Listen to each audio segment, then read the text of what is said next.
Ansu Fati যাচ্ছে মোনাকোয়, খালি হচ্ছে বার্সেলোনার ১০ নম্বর জার্সি, যেটা গায়ে জড়াবেন লামিনে ইয়ামাল। কাতালান ক্লাবটি এই সংক্রান্ত সিদ্ধান্ত নিয়েছে বলে গণমাধ্যমে প্রকাশিত সংবাদ জানাচ্ছে। আইকনিক এ জার্সি নাম্বার লিওনেল মেসির স্মরণ করিয়ে দেয়, কিন্তু শুধু মেসি নন, বিখ্যাত অনেক ফুটবলার বার্সেলোনার ১০ নম্বর জার্সি গায়ে তুলেছেন, যাদের মধ্যে রয়েছে Diego Maradona, Ronaldinho, Romario, Hristo Stoichkov, Juan Roman Riquelme, Rivaldo, Jari Litmanen, গিওর্গি হ্যাজি ও পেপ গার্দিওলার মতো তারকা।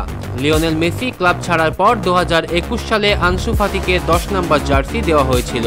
একসময় ২২ বছর বয়সী এ ফুটবলারকে মেসির সঙ্গে তুলনা করা হতো। ওই সময় ফাতির নৈপুণ্য ছিল অসাধারণ, কিন্তু গুরুতর ইনজুরি এবং ফর্ম হারানোর কারণে তিনি সে অবস্থা হারিয়েছেন। স্প্যানিশ গণমাধ্যম মুন্ডো দেপোর্টিভো জানিয়েছে, বার্সেলোনার কর্মকর্তারা এরই মধ্যেই ১০ নম্বর জার্সি ইয়ামালকে দেওয়ার সিদ্ধান্ত নিয়েছেন। ইয়ামাল বর্তমানে ১৯ নম্বর জার্সি পরেন। অতীতে ৪১ এবং ২৭ নম্বর জার্সিও পরেছেন ১৭ বছর বয়সী এ তারকা।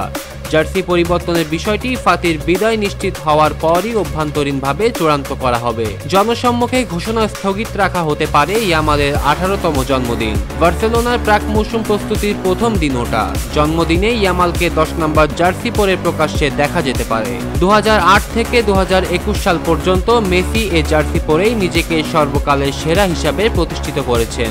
একটি নির্দিষ্ট প্রজন্মের ভক্তরা ক্লাবের কিংবদন্তি লাজলো কোবলা এবং লুইস সুয়ারেজকেও মনে রাখবেন, যারা ছিলেন ১৯৫০ ও ১৯৬০-এর দশকে ১০ নম্বর জার্সি পরা প্রভাবশালী খেলোয়াড়।